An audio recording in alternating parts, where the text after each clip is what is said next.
Hallo, hier ist Jürgen Klopp. Man denkt ja immer, die verrücktesten Angebote kommen aus Madrid, Barcelona oder Manchester. Aber das Verrückteste derzeit, das kommt aus Rüsselsheim. Nennt sich Opel Flat. Das Sorglospaket mit 3 Jahren Garantie, 3 Inspektionen, 3 Jahren Mobilservice und bis zu 4.000 € Preisvorteil. Die Opel Flat, jetzt für viele Opel-Modelle. Blog Talk Radio. Hello, this is Suntara, and I would like to welcome you to a conversation about your Kundalini Awakening experience with the Kundalini Awakened teacher, chrism. This is our second Blog Talk Radio presentation, and I would like to thank you for joining us live, and I would like to thank those who join us in the future by accessing the show in the archives. I would encourage anyone who has a question about their Kundalini Awakening experience to phone into the show at this number, 347-934-0026. That's 347-934-0026. I would like to take this opportunity to inform you of the other outlets where this information is being given. The website is KundaliniAwakeningSystems1.com. That is the numeral 1.com. Kundalini Awakening Systems 1 at yahoogroups.com. Kundalini Awakening Systems 1 on Facebook, and Kundalini Awakening Seminars.com. At this time, I would like to thank Glenn Ola for designing and maintaining the Kundalini Awakening Systems 1.com website. Thank you, Glenn. And also to thank my husband, John O'Connor, who is so supportive of my process over here in Ireland. And I thank Eileen Lauro for her help and assistance in the many ways that she gives those qualities.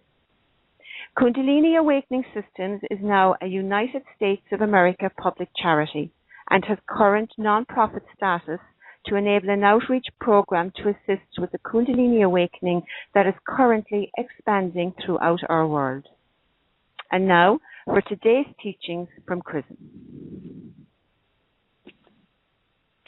Hello, everyone. This is chrism, and I'd like to invite you to another conversation about your Kundalini awakening experience. Today, the topics are the idea of attachment, and of course, the 2012 phenomena that we're in the process of experiencing right now. But first, I would like to thank Suntara for her work and her introductions and the grace that she adds to this presentation. Thank you, Suntara. Suntara, can you hear me?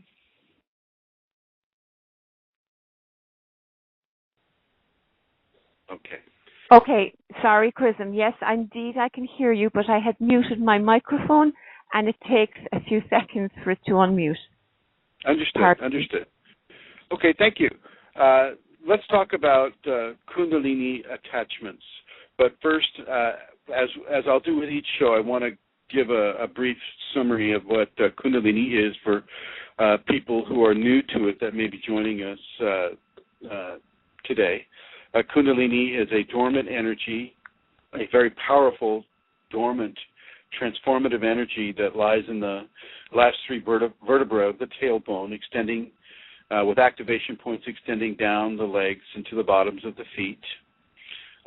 It is the source of the force of life within us.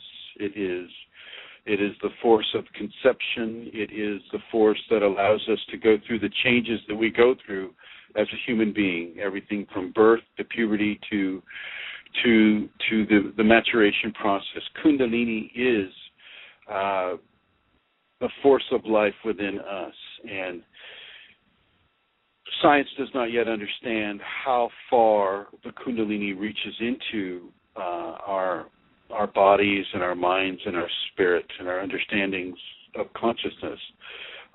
But for those of us who have Kundalini, we do realize that it extends very deep into us and radiates out from us. So just that brief explanation.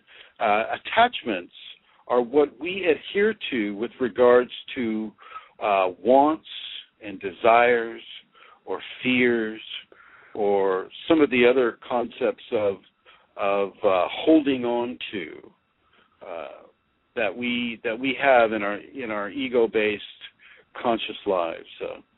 The fear of loss and the want of gain would be each would be their own chapter on attachments, but they're both attachments. With the Kundalini, there's a strong degree of surrender that is required for the person to understand and to receive the many, many different gifts and transformation of the Kundalini. And so you really need to surrender your idea of self. This doesn't mean that you let go so completely that you can't drive a car, or you can't get the kids ready for school, or you can't maintain your job. You most certainly can do these things. But what it does require is that you get rid of the conscious attachments of being in control of the Kundalini as it comes through your body, as it begins to change your body. So, for instance, spontaneous movements such as kriyas that come with the Kundalini. Sometimes your body will just go into a spontaneous movement that will sometimes resemble a yoga position. Well, you just surrender to that, and you allow that to take its course. You don't try to control it. You don't try to manifest it. You let it come. Now, some of there have been actual yoga schools of yoga that have come up around the Kundalini Kriya, and in this case, they try to awaken the Kundalini by adopting the positions that come in the Kriya of the Kundalini on the body. So the spontaneous position, these yoga schools will try to use as a way to awaken the Kundalini in the person that doesn't have it awakened yet. Kundalini yoga is one of these, and Bhakti yoga would be another of these. But the Bhakti yoga is more of a attitude, love-based yoga practice, which I really support. Kundalini yoga, I think, is also very good for the person, minus some of the qualities that they express. A lot of the schools, because they are schools, they tell you that you have to do this and you have to do that, and these have-tos will often form an attachment. Well, what if you go ahead and awaken the Kundalini, and you're in the school that says you have to do this and you have to do that, and the Kundalini is saying, well, I don't want you to do that at all. You see. Then you have this friction. Then you have this, oh my gosh, well, the school says I do this, and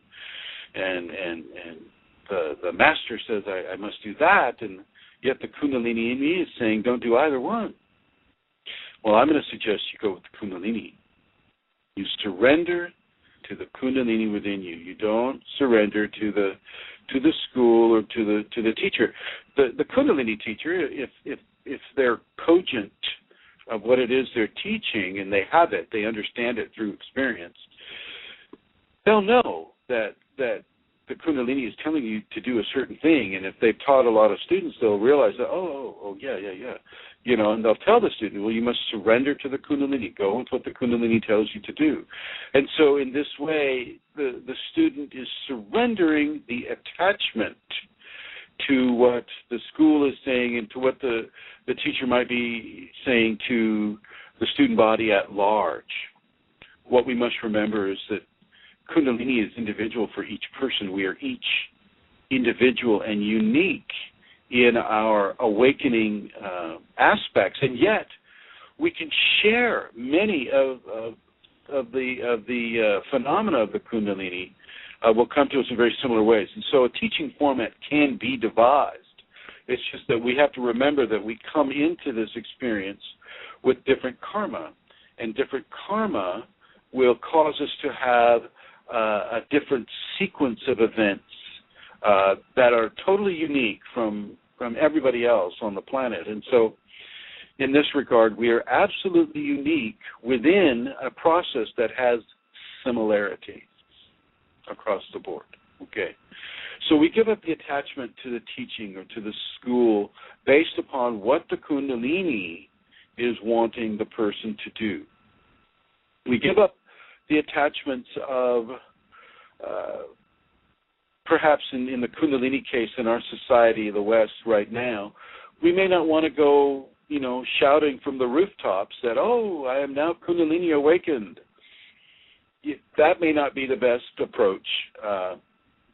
You might see that ambulance from that rooftop heading to your house. So be advised. And I've actually been in conversations with people that have Kundalini where their parents or their friends have called the ambulance, and I can actually hear the sirens on the way to the house to pick the person up, and the person is just up in arms that the family or the friends did this to them, and it's a real thing. And so I wouldn't suggest that you go out and advertise that you have Kundalini. And in many cases, the Kundalini will kind of give you the indication not to do that anyway. So once again, surrender to the advice of the Kundalini. We give up the attachment of becoming perhaps extremely wealthy, being taken over by greed or being taken over by the desire to have more, just for the sake of having more. And this includes money, this includes power, this includes anything that would be of a conquest nature. In our society, we're very, very competitive, and the idea of conquest is very strong in the mainstream society. And with Kundalini, you may just want to back off of that attachment of competition, of feeling that you have to be number one at everything. Well, you don't. Let somebody else be number one once in a while. It's good to know the full spectrum of human life, not just one end of it. Okay, yes, you get all the accolades, and in our society, it's a happiness experience to be the winner, so to speak. But I'll suggest that you dissolve that attachment to always having to be the winner. And I know this goes very deep in our society because we've been kind of trained from our childhood to be right, to be number one, to be the winner. And I want you to just relax about that attachment. You don't need to be the winner. Neither do you need to be the loser. Okay? Being the not having that beautiful whatever physique or that powerful physique or whatever, not being chosen first for any of the sports in the school that you may have gone to, always being kind of the loner and outcast, so to speak. Many, many, many Kundalini people have the experience of not fitting in. And so because you don't fit into society, and yet part of you really wants to fit into society because you don't like being alone, you don't like being an outcast, you'll attach to the idea of what it is to fit in. And once again, I want you to just relax on that attachment. I won't say cast out that attachment completely because you do have to fit into society. You don't want to wear a polka dot clown's outfit to the bankers meeting. Okay, so to some degree, I'll just say relax on the idea that you have to fit in. If you're basing your life experience on fitting into society while you have Kundalini, I want you to relax on that. And as I tell many of my students, I will say, look, have a conversation with your Kundalini. Ask the Kundalini not to come to you at work.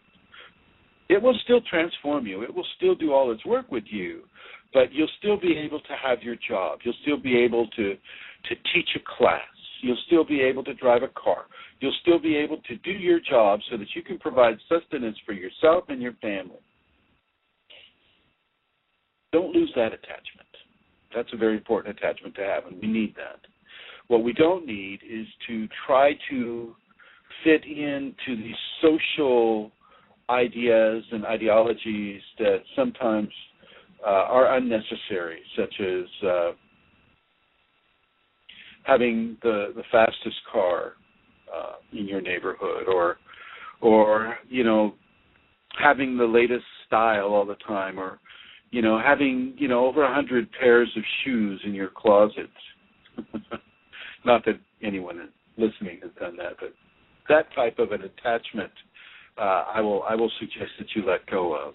And that goes across the board, not just with shoes, but with cars, with watches, with jewelry, with ideas of dominance, if you always must be the dominant person, or if you always must be in the limelight and you must be the life of the party. Well, try to relax on that without looking depressed, like going, okay, I'm not going to be the life of the party this time. I'm just going to shut up. And everybody looks at you and goes, well, what happened to chrism? Please believe. He's kind of withdrawn. He must be feeling ill.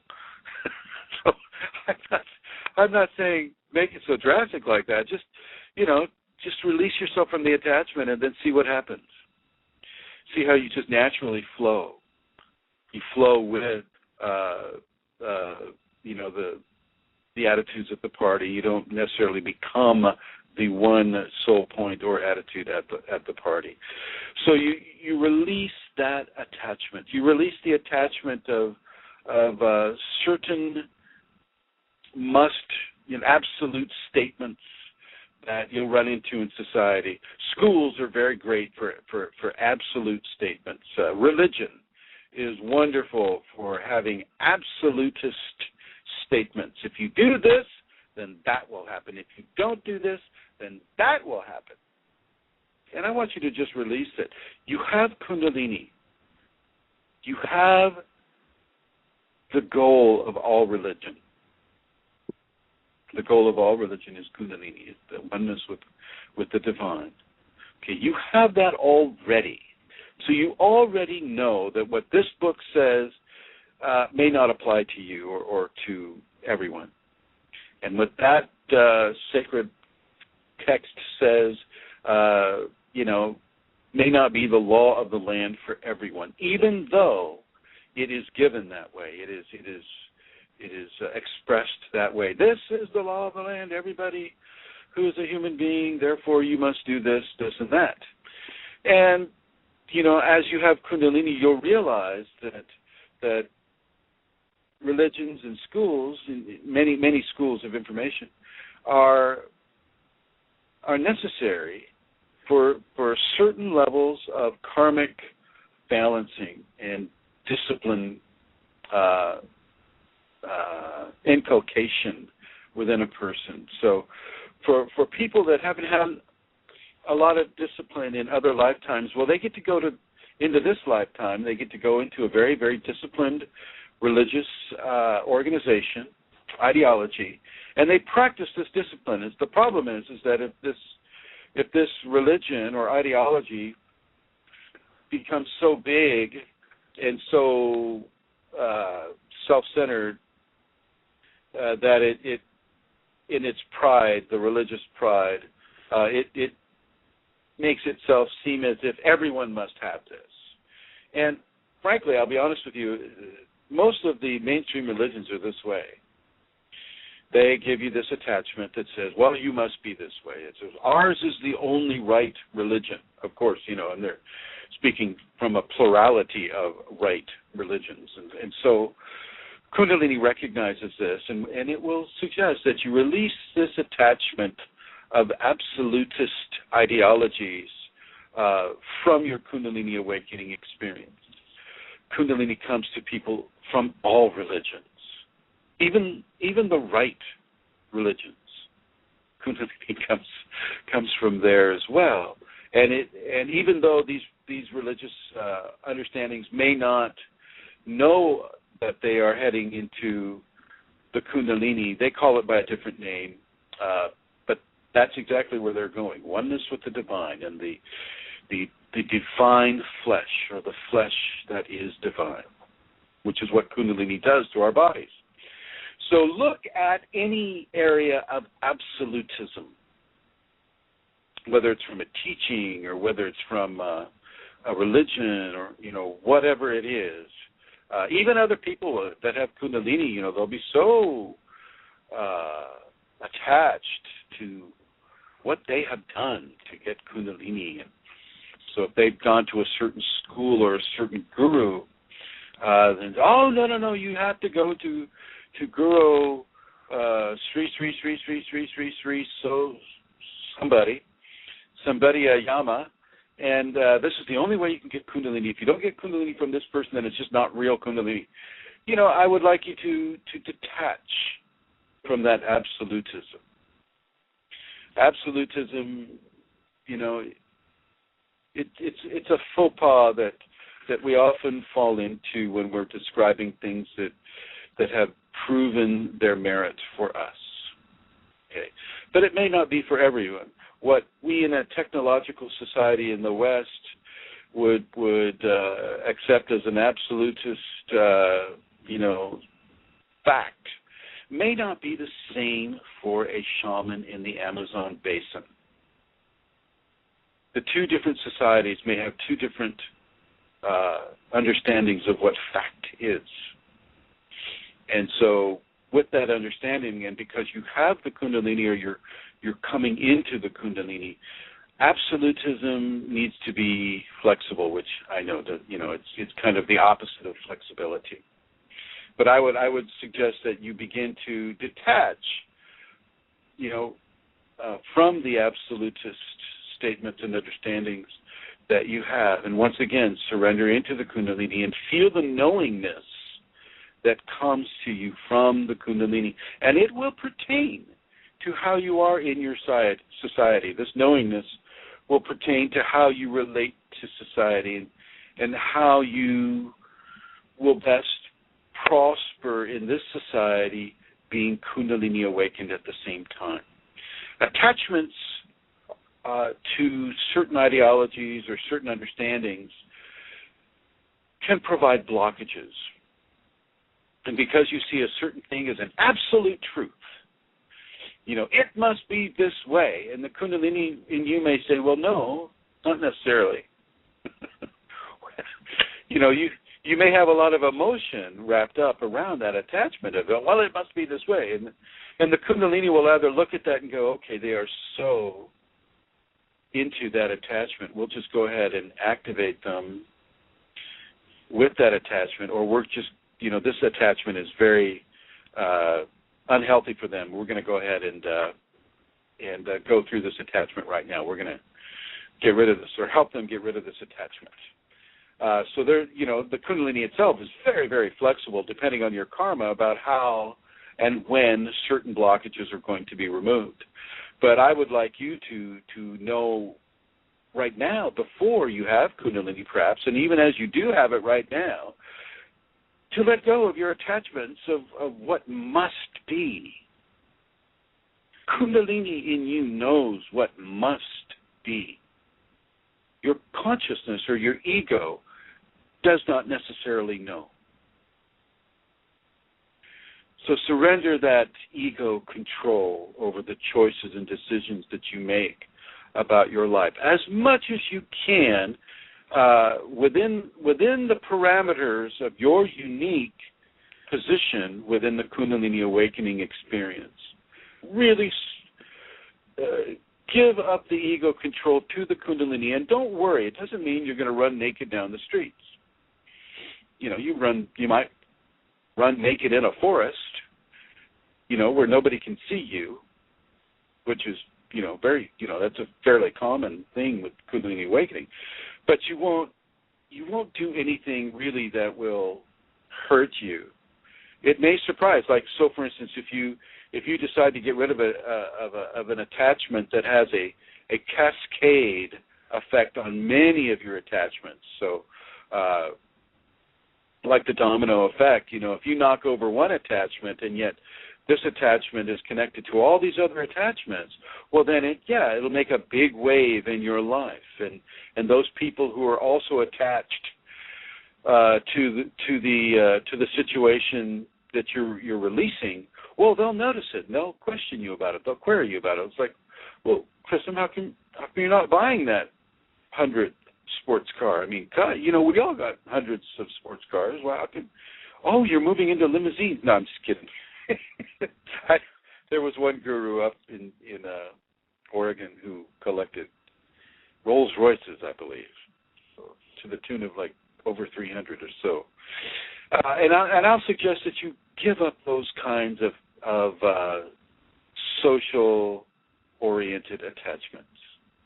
Okay, and yet you can expect some blowback from the people who are interested in those areas if they all of a sudden see you detach from this interest in this attachment. So there's a little bit about the whole attachment process and what you might want to do with removing some of the blockages in your system. Now, to go further with this, many of us are attached to fear, fear of loss. I want you to detach from your fear. Your fear will form a blockage for you within your early Kundalini awakening experience. Fear of the unknown is one of the strongest fears that we as human beings have.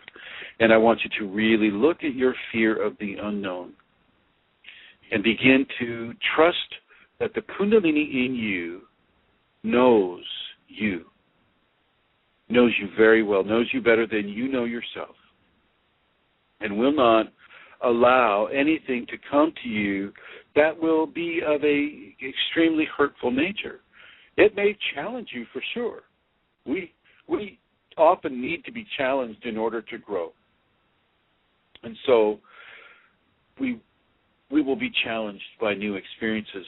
But because you will have a confidence in your Kundalini that is very, very strong, you need not fall into fear. You can kind of go, oh, wow, this is new. And look to see how you can handle that. Now, often, if you have an entity or if you have, a ghost or, things of that nature that will come to you and that are interactive with you, then, one of the first things you'll do is go into fear. And I'm going to suggest that, okay, that's fine. Get that out of your system. And as you get that out of your system, you'll slowly begin to work away at that attachment. Many attachments are not just, well, okay, I give up that attachment and then it's done. You have to consistently go into what it is that you're attached to release yourself effectively from that attachment. It's not a one-time point of decision many times. Sometimes it is. Many times it isn't. Many times it's something that you just have to work away from slowly but surely, using discipline to allow yourself to detach that attachment, to take that off. And as you do this, you'll notice that certainly with the entity phenomena, if you choose not to be afraid, well, in many entities, they use your fear as food. And as you no longer are emitting that food, well, you've just taken a lot of the menu items off the menu, and they're going to go somewhere else for easier food. And they leave you, and you move on through it. Many of the entity experiences, only need to last 3 or 4 months. But, that's also depending on your karma. So, your karma may make it last much, much longer, okay, depending on what that is. But often the Kundalini phenomena, such as the kriyas or the entities or the bliss or the knowingness, things like that, sometimes you just blow right through them because, there are further things for you to experience. So once again, you don't want to measure timeline with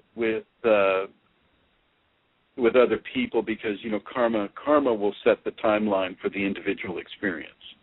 The individual experience, once again, can be shared. You can see the succubi or the incubi or any of the other entities that come along, ET, whatnot.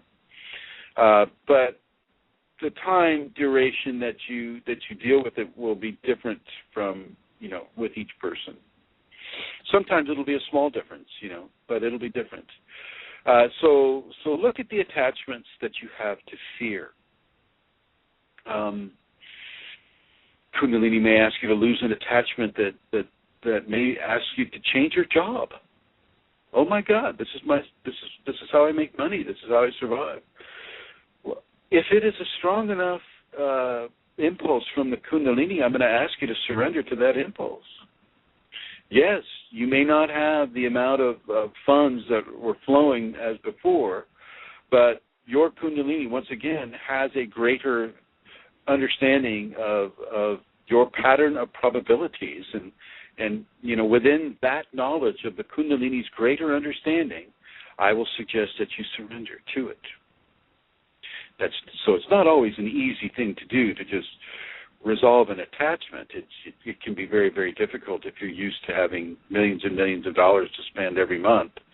You know, it may be hard for you to have to spend, say, maybe hundreds of thousands of dollars every month, okay, or no dollars every month, such as, you know, some people have to work with. So release your fear from this paradigm of Kundalini. Release it. Be okay with the Kundalini moving your body against your will or without your permission.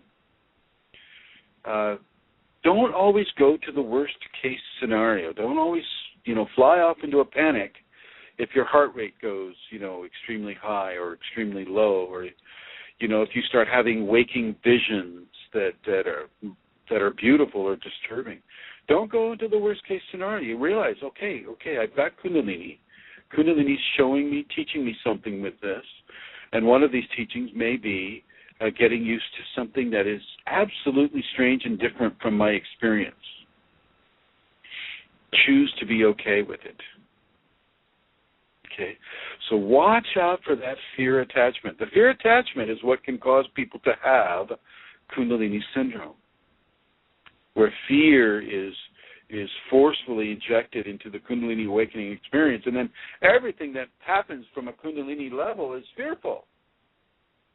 And, with the amplification effect of Kundalini, it can be extremely fearful, to the point where a person will self-commit into the psych ward and basically be locked into a chemical cage for a time. You don't need to do this. In many ways, information cancels out fear.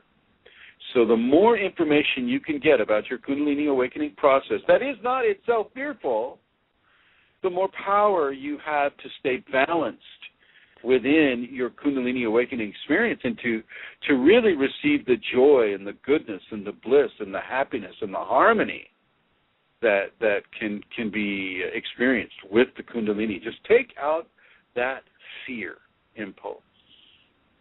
Very, very important to look at fear and the removal of fear through the removal of the fear attachment. Oh, let's put it in computer terminology. Take the fear app off of your iPad. Remove the fear app off of your phone or your phone or your iPad or your other kind of electronic assistance. I like that. Take out the fear app. It was a free app to begin with, and it didn't help you. So take that app off of your operating system, okay, everyone? So that is about what I want to say with regards to attachments. There may be more to say about this later on, but this is a good first introduction for it. Let's go ahead and segue to the 2012 phenomenon. The Mayans had this wonderful long count system that they had an ability to structure their mathematics on base 20 mathematics, and our technology is base 10. So they're very, very smart people And they love to count things and to keep track of astronomical dates, and they would apply certain meanings to certain dates. And in our case, 2012, December 21st, 2012, seemingly corresponds with some of the end of the Mayan calendar long count. Doesn't mean, many say, oh, it's the end of the world, it's the end of the world, it's the end of the world. And I'm going to suggest to you that every night that you go to sleep and you go into the dreamland, it's the end of the world for that one day. The world has ended for you. You have gone to sleep, and the world, when you wake up, will be completely different. Every day is a new day. And it's not necessarily a bad thing. Every day is a new day. If you look at time, and you look at time compression, change is the dominant factor within linear understandings of time. Change is constant. Constant change is always there. With the end of this long count, I feel that there's some very beautiful things that are coming towards us. Yes, there will be some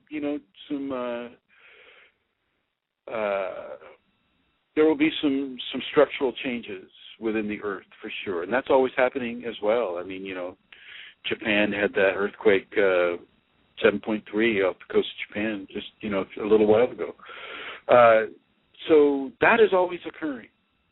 Volcanoes are always being grown and dispensing of the pressure of the planet. This is always happening. It doesn't necessarily mean that because humans apply a certain meaning to a certain time in their linear existence that it has to go along those lines. Humans don't always get their way, in the larger universal astronomical sense. Sometimes they do. And so I will suggest that 2012 is going to be a time of great change, and it has been. But this coming up date of December 21st, 2012, what a wonderful time to initiate some changes in your life.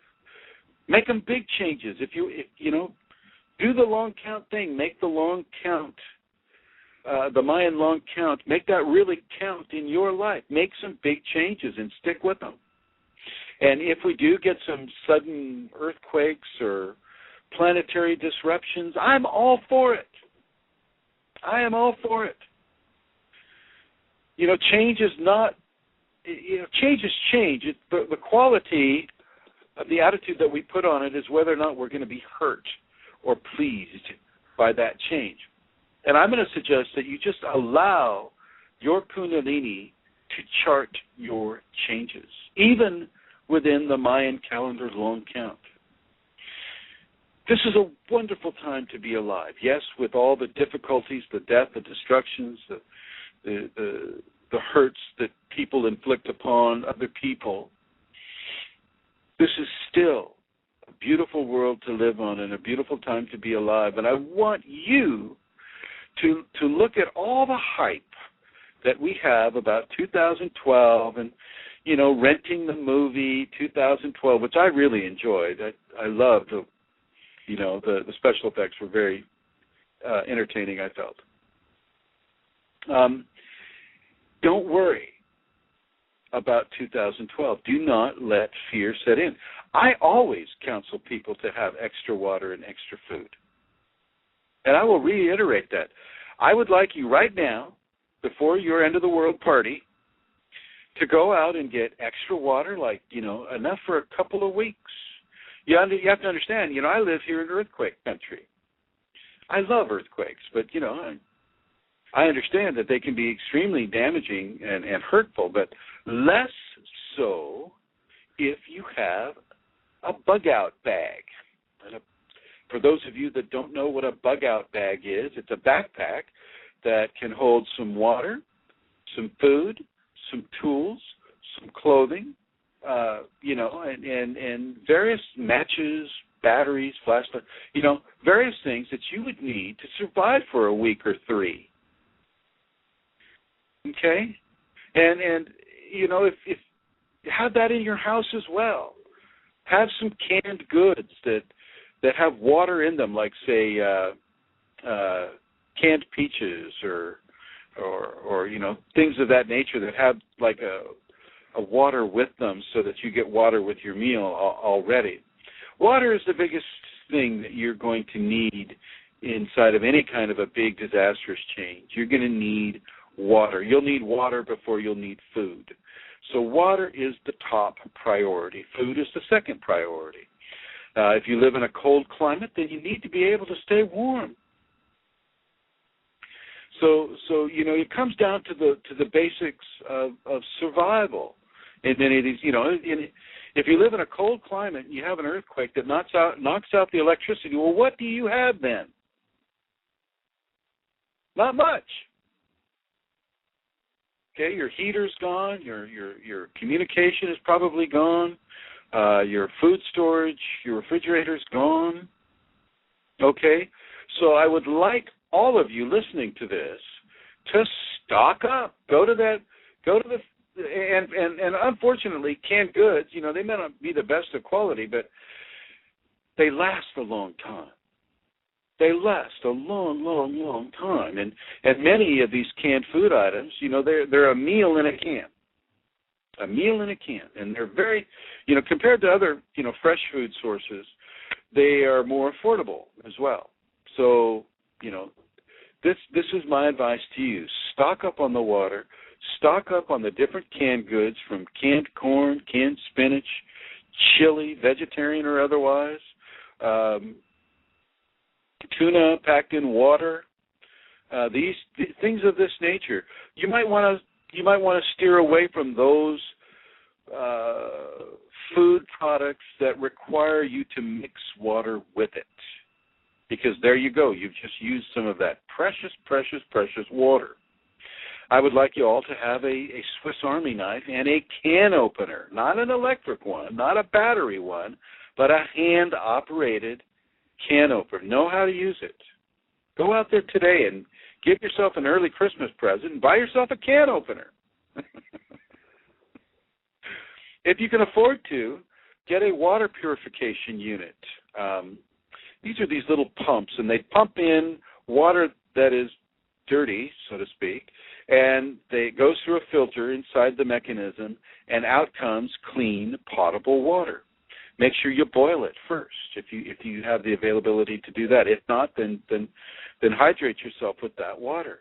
It's very, very, very important. Sometimes change comes in the form of a on a grand scale. Look at what happened to the Japanese with their earthquake, and their power went down, and boom, there you are. You have no power.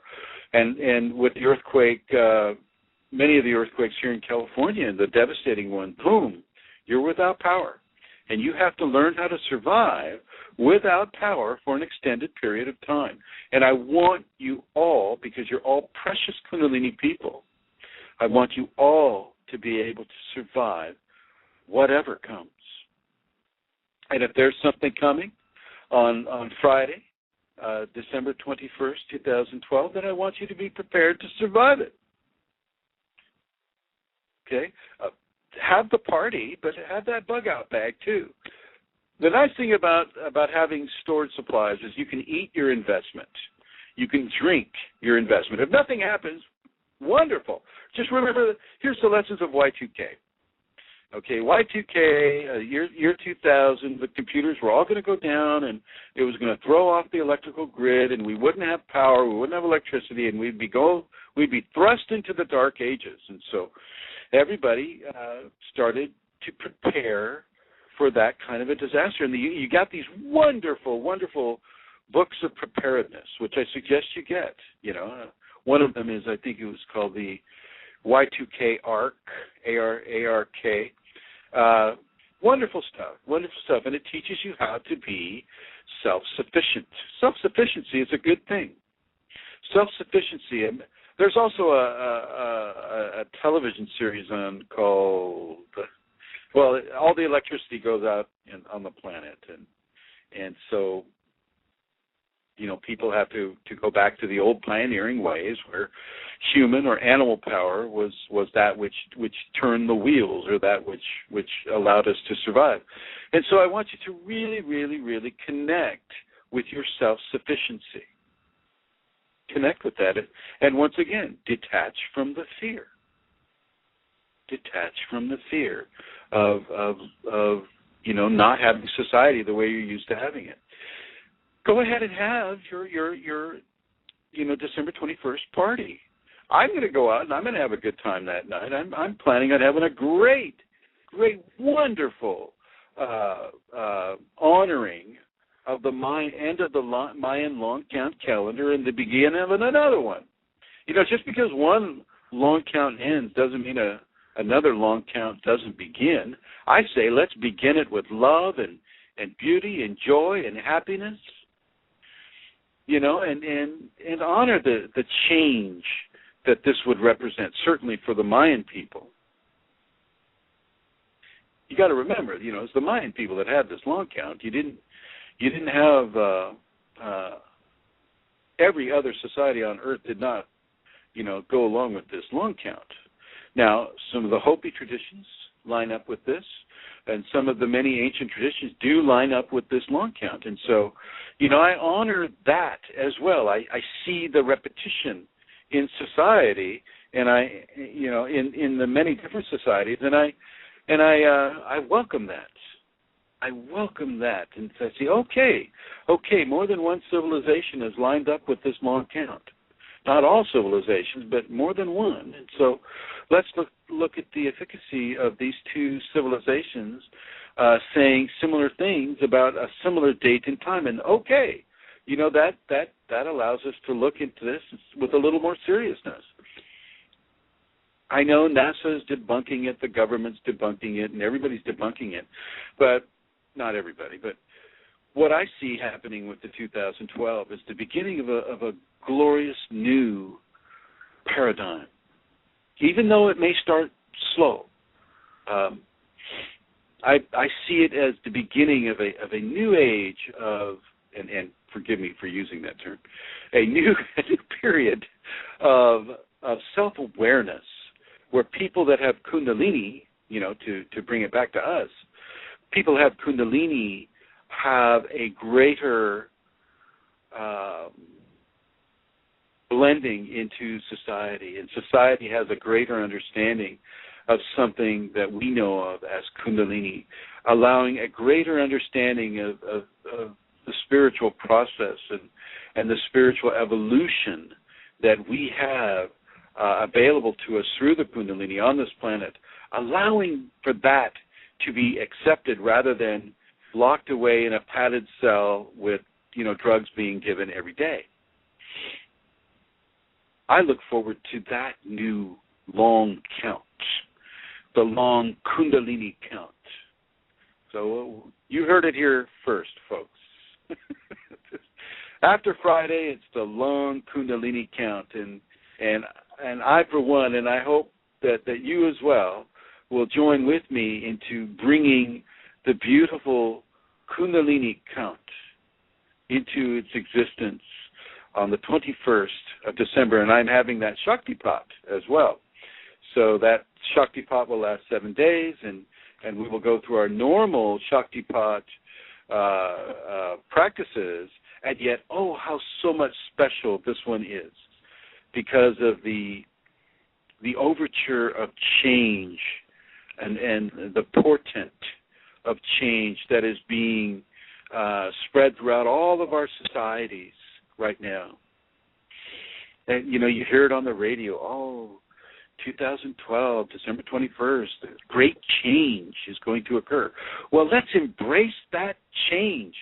Yes, even if it means the electrical grid or whatever grid goes down, because you will have your stored food. Take a clue from nature.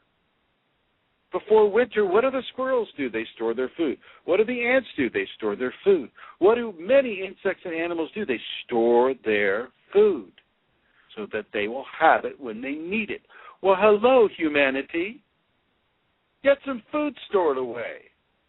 And don't forget that can opener if you can get cans. Can you imagine having all these cans and, oh, honey, I forgot the can opener? That could be a difficult time. So get a can opener. Get a Swiss Army knife with all those little attachments to it. You know, the saw blade, the bottle opener, can opener, things like that. If you absolutely must not get a can opener, well, then get a Swiss Army knife. Get some waterproof matches, too, to put in there. Get a survival knife. They have them in the stores. They're very cool. So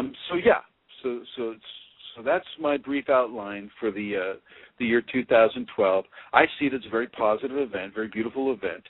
If you want to hear a similar and yet different take on my opinion about 2012, please go to the YouTube channel, which is chrism Kundalini on YouTube, and I have about 221 videos. So scroll down to the one that's on 2012, and I'll give you another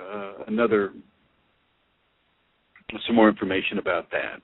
Right now, I'd like to open up the phone lines,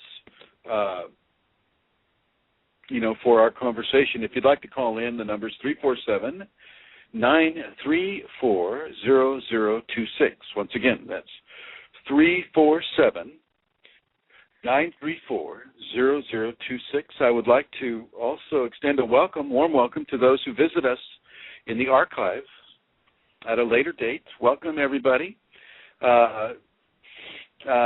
Maybe you are visiting us after 2012, the December 21st, so welcome to you who are hearing us in the new paradigm. Amelia? Yes, Chris, we have a caller. Please. Oh. Hello, you're through. Hello. Hello, Hi. Chrism. This is Chandi. Hi, Chandi. Hi. Chandi Devi. Everyone, this is Chandi Devi. I mentioned her in the first show. She has a book out called From Om to Orgasm, and it's a book about Tantra, and Chandi teaches Tantra, and I would like to welcome her to the show, and I would like to welcome you to go out and purchasing her book, From Om to Orgasm. Thank you so much for all your kind words. And Hi, congratulations on your show. This is wonderful. Oh, it's Centaurus. It's Centaurus. All congratulations goes to her. Absolutely. Yes. Wonderful.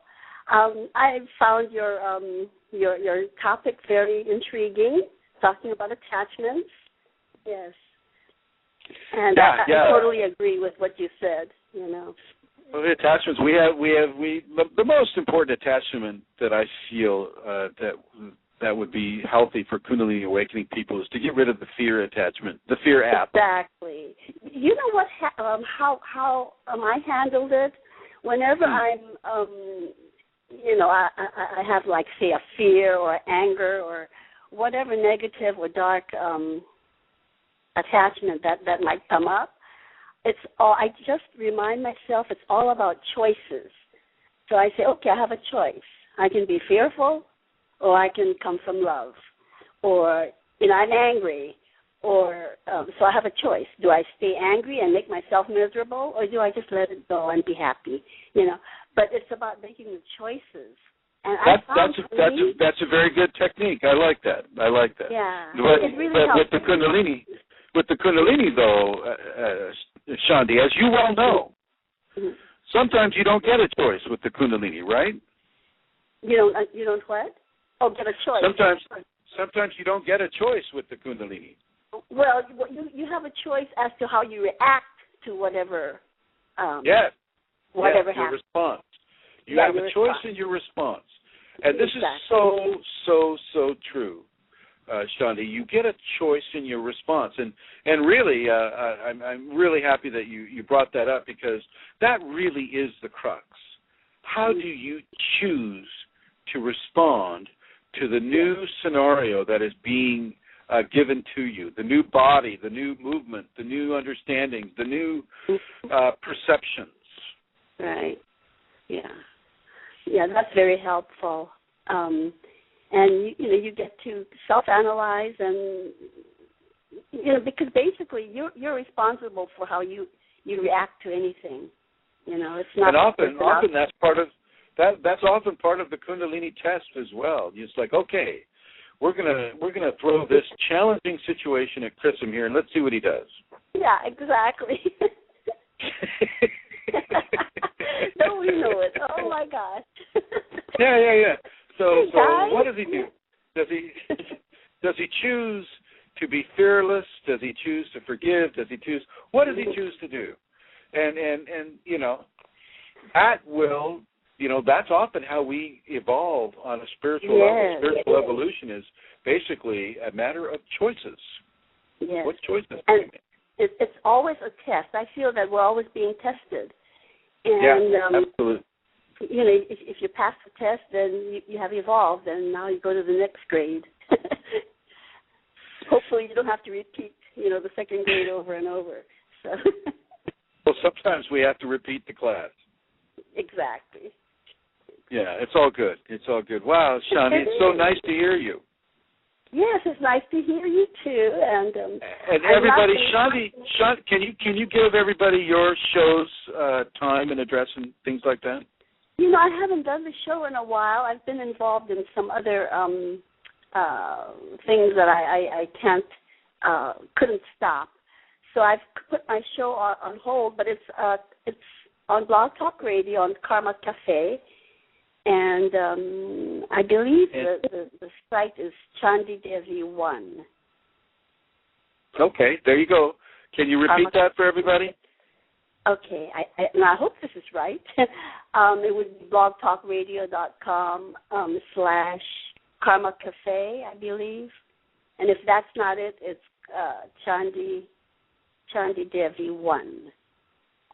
Actually, Shandi, you can search your name and it'll come up. You can put in Shandi Devi and our Karma Cafe, and your shows will come up. It will come up, yeah. That's right. Yeah. Thank you. Yeah, we'll have you back on the other show too, chrism. It's just a different day and a different time. As soon as I get situated, probably after the new age, our new. I would love to. I would love to come on your program again, and I thank you for all the programs. And everybody, if you'd like to visit the Karma Cafe, Karma, and that's Kafe or how do you? Is it CAFFE? CAFFE. So you need to remember that other F in there. And if you go into her archives, I've given other interviews by the grace of Shandi. Mm-hmm. You can visit those interviews too and get a different. Those are very very valuable. Also, the shows can be accessed through iTunes.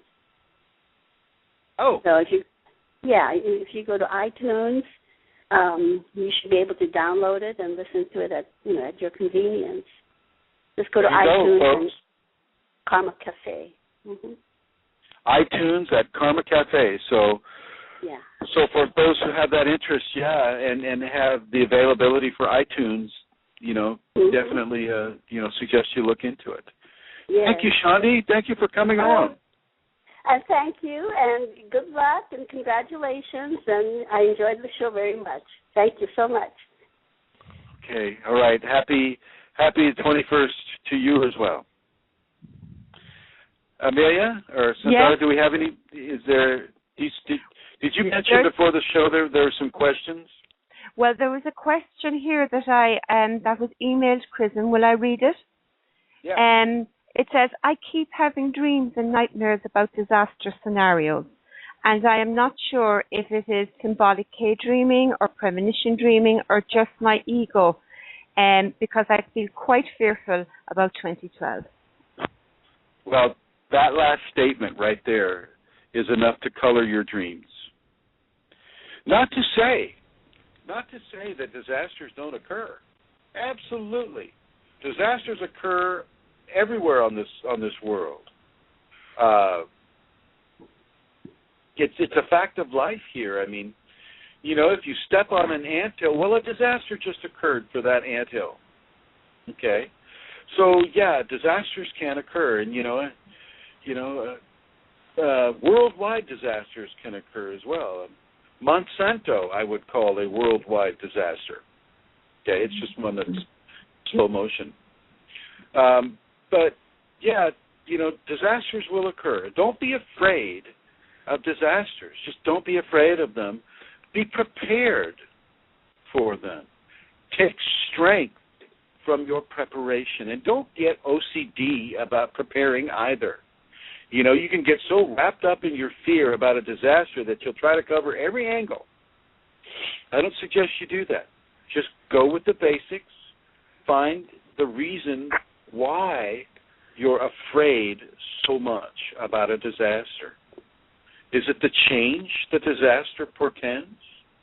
Is it inconvenience, not being able to flip a switch and have a light come on? Do you have to work a little harder to get light? What is it that makes you afraid of a disaster? How much of it is just the change from something that is familiar to something that is unfamiliar?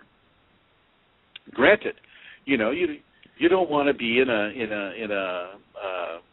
tidal wave or a tsunami or if you get injured, it can be painful. So, of course, I can understand the fear of being, put into an injury. But if you do your best to mitigate this, so, for instance, if you're in earthquake land like I am, then you always have that wrench that allows you to turn the gas off. When the earthquake is over, gas lines can burst, and so you want to go and have that tool, that wrench, that will be able to turn the gas off. So you want to know where your gas main is. So everybody, go around your house or around your trailer or around wherever it is you live and know how to turn off the gas. If you're living in an apartment, well then, your apartment manager should have that information. And, there needs to be somebody in charge down there who will turn off the gas main. This has a great effect of reducing the amount of fires and explosions that would occur, say, in an earthquake or in some sort of a big change of a large magnitude. If it's fear of that type of a disaster, look at where you're living. Or if you're living in a big city or you're living in a high rise, maybe you want to go for a trip during the December 21st. If you're feeling from your dream life that there's going to be great destruction in your area, take a trip. Go to the desert. Go to the desert. Seriously, if you go to the desert, make sure you have your water and your food and all of those things. Leave early. Maybe leave tomorrow. Seriously, leave tomorrow. Go camping. Yes, it'll be cold. Yes, it'll be a good reason to have a nice bonfire. Yes, you can do it with your friends and your family. Make it fun. Make it beautiful. Make it enjoyable. Get out of the city. Going now is much easier than going after the fact. So if you're having dreams that you feel are portentous dreams, that are dreams, and people have this. I have to tell you, I just came back from Martinique in the French Polynesia, or the French Caribbean, and Martinique in 1907, May 8, 1907, had a huge eruption from the side of a volcano, not the top, but the side of the volcano. Actually, the top and the side blew off, and this pyroclastic cloud of burning material descended upon St. Pierre and wiped everybody out in a matter of about 5 minutes. So about 38,000 people were killed in about 5 minutes. They had warnings before then. The mountain would rumble, the volcano would spew out some ash material, and they were 4 miles from the volcano, right? 4 miles. Not very far. Many, many, many people at the time had dreams that they needed to leave, that they needed to leave, they needed to leave. Some of them followed those dreams, and they survived. Others didn't, and they didn't survive. I'm not one to take dreams very lightly. I realize and I recognize, and the Kundalini teaches, the dream life is another reality that we live in connection with this reality. The two realities are part of a oneness of realities that occurs. And so if you're getting dreams that are of a precognitive nature, precognition means that you're dreaming of the future, you have knowledge of the future. If you're not afraid, if you're not overly, afraid of what's occurring for 2012, December 21st in your area, then don't worry about it. But if you're getting dreams that you feel is having a precognitive effect for you, and you're not just buying into all the hype. Let's look at the media. The media is really, on the one hand, they're saying, "Oh, it's nothing. Have a great party." On the other hand, it's saying, "Oh my God, run for your lives!" So what they're doing is they're saying anything that they can say that will make people buy their newspaper or listen to their show or go to their online website. Fear sells. Just like sex. Sex sells. Well, so does fear. Fear sells. Okay? So watch what you're buying into on a societal level and know that when you do have Kundalini, well, you can tie in to the miasma of thoughts that our society produces. So look at that and realize that, that's the miasma of thoughts. People are in survival mode, and at this time of the year they're really in survival mode. Christmas has that effect on people. They want to spend money on loved ones that they don't have, and they're feeling dejected and depressed. And here comes 2012, December 21st, and I just finished watching that 2012 movie, and oh my God, I live in Santa Monica, and oh my God, it's going to go down. What do I do? So watch what it is you're taking in as far as programming goes. And if you're able to excise that out of the equation and you're still having premonition-type dreams, then I'm going to say pack the car up, go to your favorite campground outside of the city, and have a 3-day, or let's see, since it's on Friday, have a 4-day weekend. Call in sick. Do whatever you need to do. Make sure you pack food. Make sure you have warmth. This is winter in the northern latitudes, so make sure that you're able to stay warm. Make sure that you're able to stay fed. Make sure that you're able to stay hydrated. Make sure that you have a radio with you. Maybe practice some of these techniques of what it is to go camping. How do you start a fire? How do you make a fire? What if you don't have matches? What do you do then? I'll suggest you go to the store and get some of those magnesium lighters, the Bic lighters. Do whatever you can do to have the availability of fire. Take your kids with you. Invite your friends. Hey, I want to go spend the winter solstice, or the end of the Mayan long count out there in the desert, so where we can see the stars.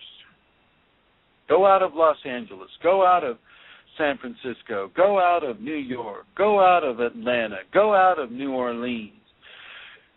Go away from wherever there are these tremendous high rises that would be, say, prone to an earthquake. If you're feeling that way, I am not one that will say, don't respond to premonition dreams, because I know with Kundalini people, some of those dreams are true. Some of it you're buying into programming. Some of it. So discern for yourself. Look beyond your fear. And if it's still there with you, now's a good time to pick out a campsite. Now's a good time to go to the grocery store, get your canned food, get your water, get your gear, get ready to go. Get your fire starting materials. Pack up the car. Gas prices have gone down a little bit. Get some gas, maybe get some extra gas, if you can get extra gas. Get some extra gas, too. And go. Go.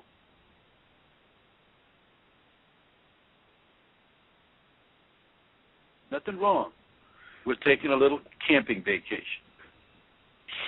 If you can have something to, let's just say the worst case scenario happens, right? Something occurs and we're thrust into a primal time. Well, then you have the food, you have your water, you have an ability to find shelter, to make shelter. Tom Brown sells a lot of books that are that I would suggest. He has a 4-book set that's all about survival.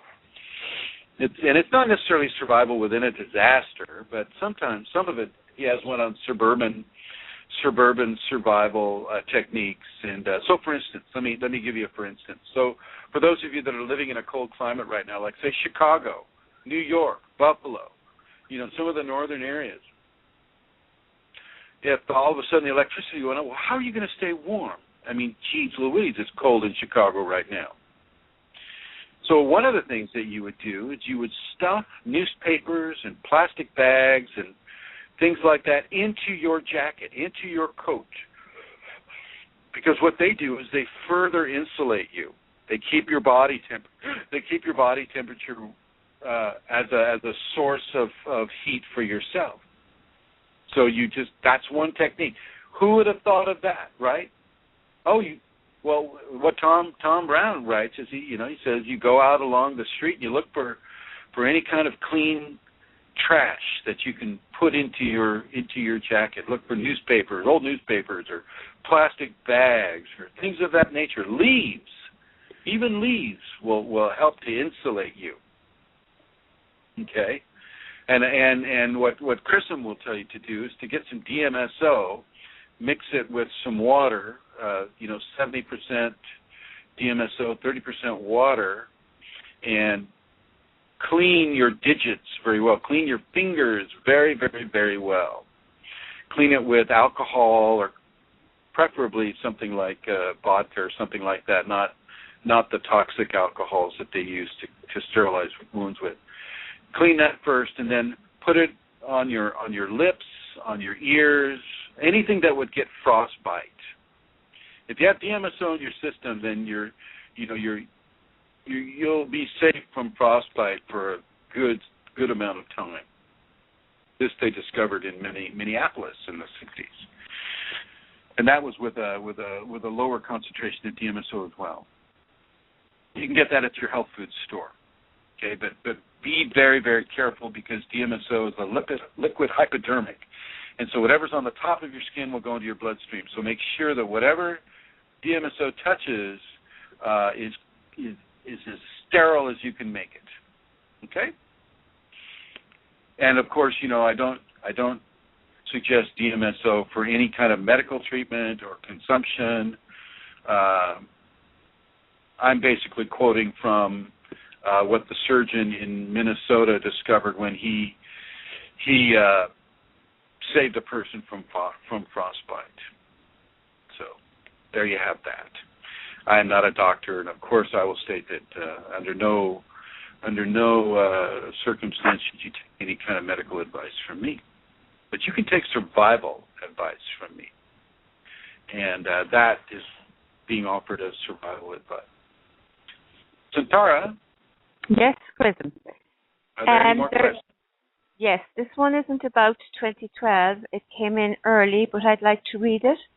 It says, when I had the Kundalini awakening this year, it seems that a close person also knew this was happening to me before it happened.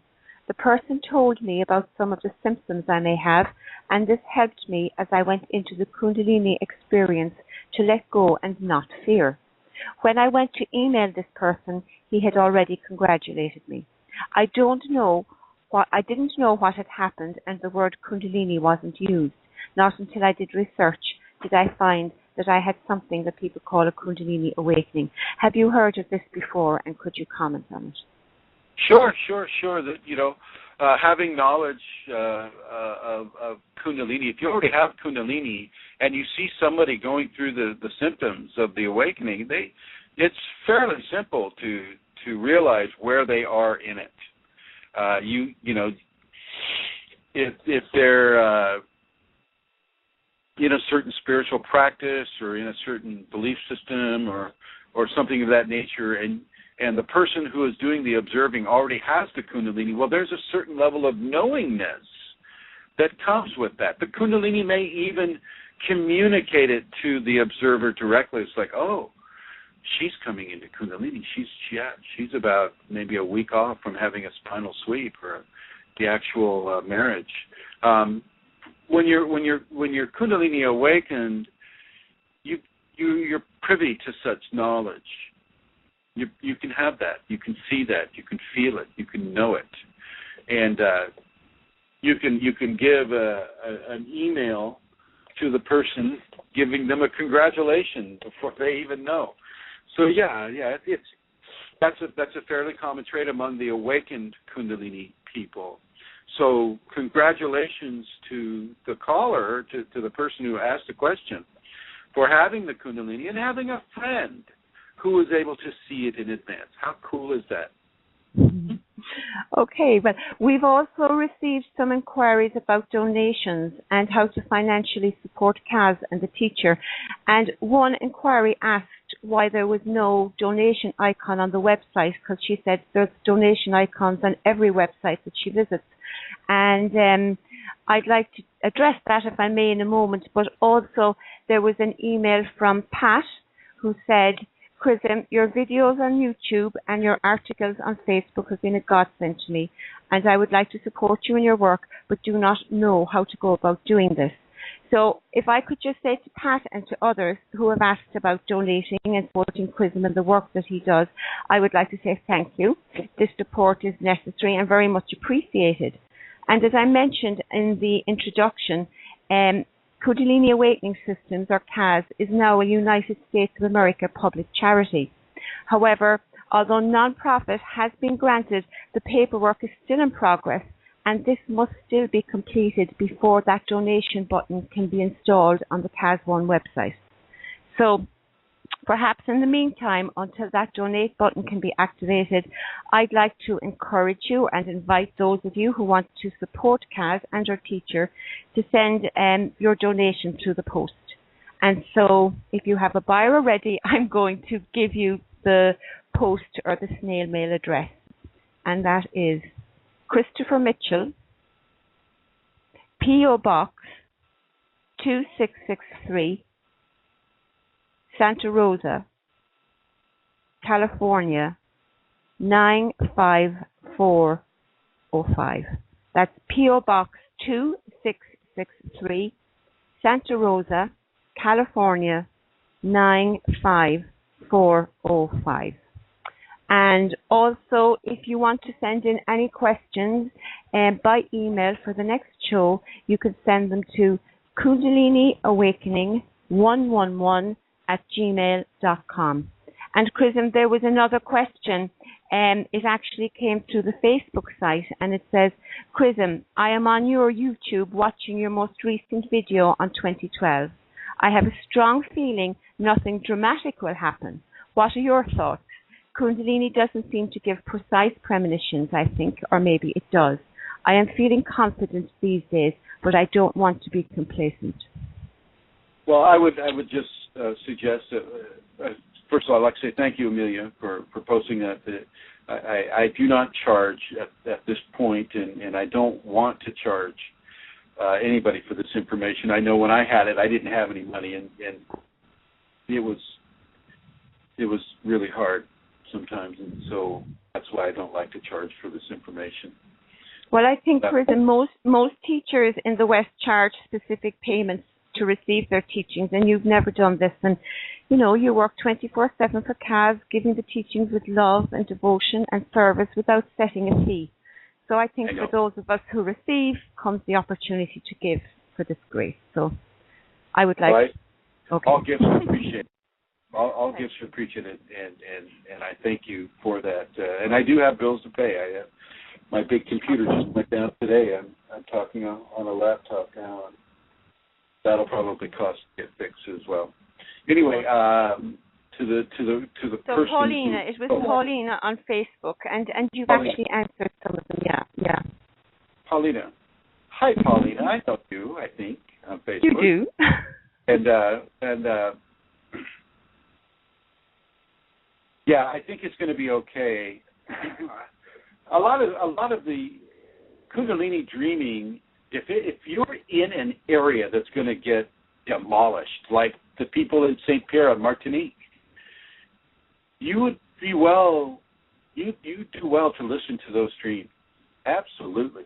If you're living next to a volcano that's been erupting, if you're living in a place like, say, Tokyo or Japan or somewhere where recent volcanic or earthquake activity has been noted, yeah, I would if I were in Tokyo, I would take a boat.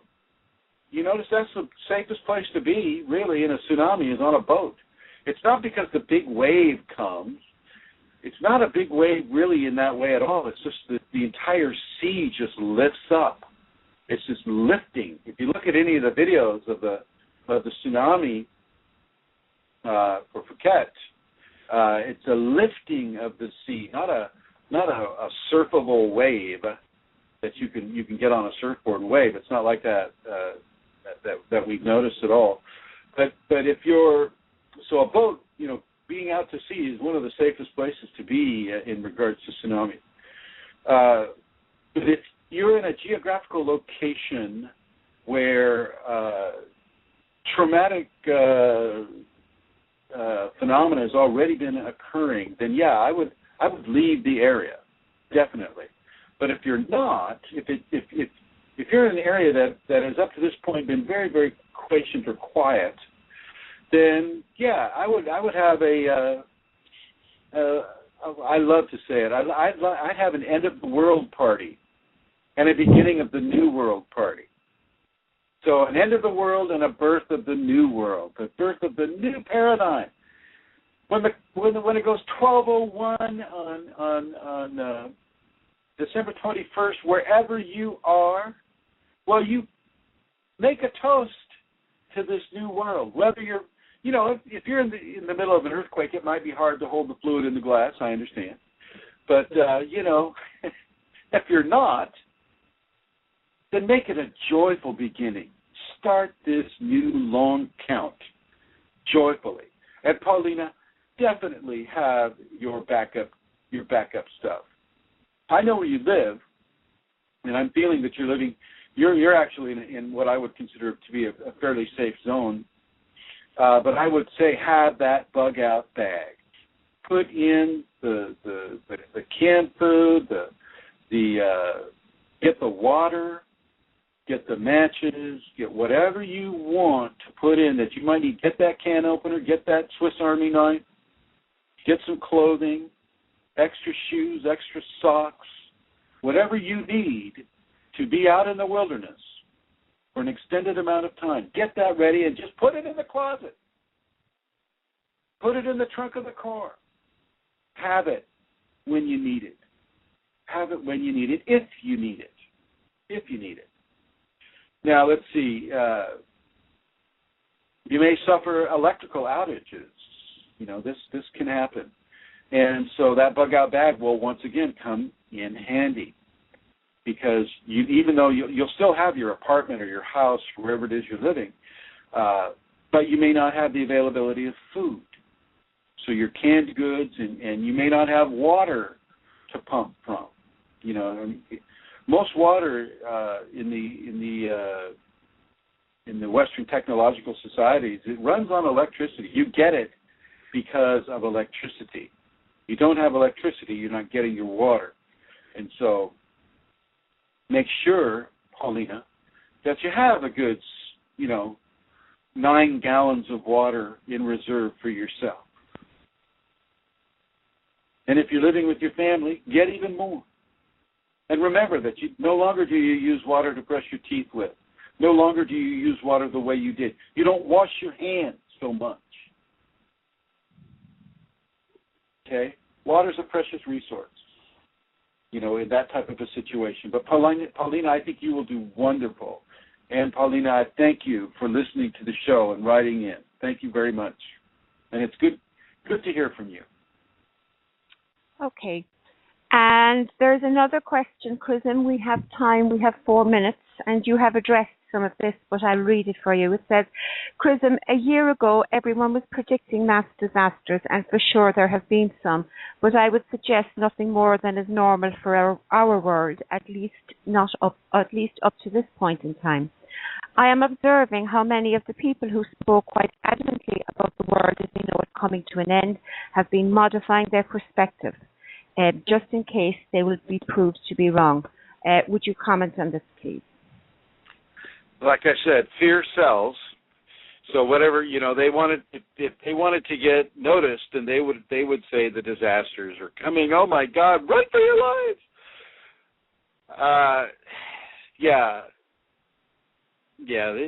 It's basically, and what will also happen is those who were, saying that the sky is falling, that because of their prayers and their techniques and their get-togethers and their meetings and their